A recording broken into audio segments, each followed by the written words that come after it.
Europe 1, la France bouge. Demain, au travail. Alors Gérard Soula, vous êtes le PDG d'Adosia, on l'a dit depuis le début de l'émission, c'est une entreprise française qui a 17 ans, elle est située à Lyon, cotée en bourse, 120 salariés. Elle est familiale, votre entreprise, vous y tenez, hein? Elle est d'origine familiale, Ouais.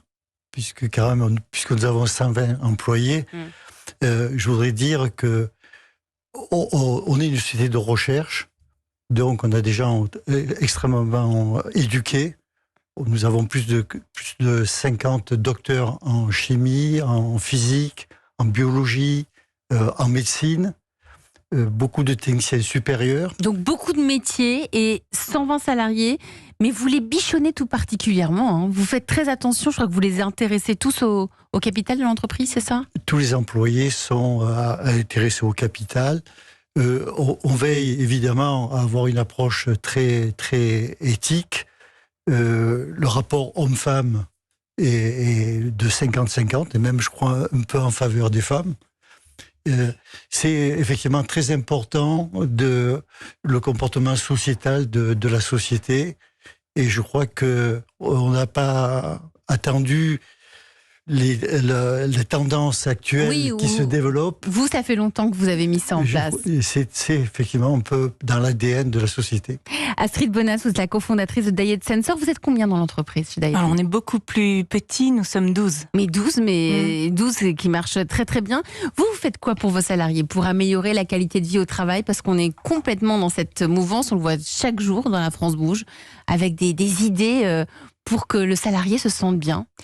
Alors, deux choses, dont une qui vous fera peut-être sourire. La première, c'est que quand on a monté l'entreprise, enfin Diet Sensor, on a pris du temps pour connaître chacun et on leur a donné des outils de développement personnel, puisque c'était mon job. Voilà, c'était une belle occasion pour eux d'apprendre à mieux se connaître. Par exemple, vous avez un exemple en particulier d'un de vos salariés? Je l'ai fait pour chacun des salariés et en fait ça a été génial pour eux. Je pense que ça a permis une meilleure compréhension d'eux-mêmes, une meilleure harmonisation de l'équipe, une vraie complémentarité. Quand on comprend comment on fonctionne, on sait qui demander, quoi demander à qui pour que chacun y trouve sa place. Rémi et moi, on a vraiment le souci que chaque salarié ait sa place, et comme on est une petite structure, on a la chance de pouvoir écouter chacun. Mais et quand on traite d'un sujet comme le diabète, qui est un sujet sérieux, complexe, est-ce que justement le rapport avec les salariés est différent d'une entreprise classique, hein, je sais pas, qui vend des yaourts par exemple?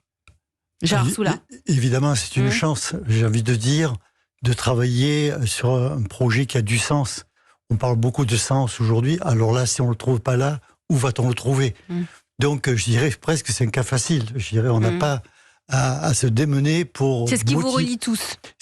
Exactement. Et on voit très bien que chacun, enfin, ceux qui nous ont rejoints et qui restent avec nous certains depuis plus de 10 ans, c'est la vraie motivation, c'est le sens. Astrid, vous, c'est pareil? Absolument. Chacun se sent utile et nous, on se sent très gâtés par notre équipe.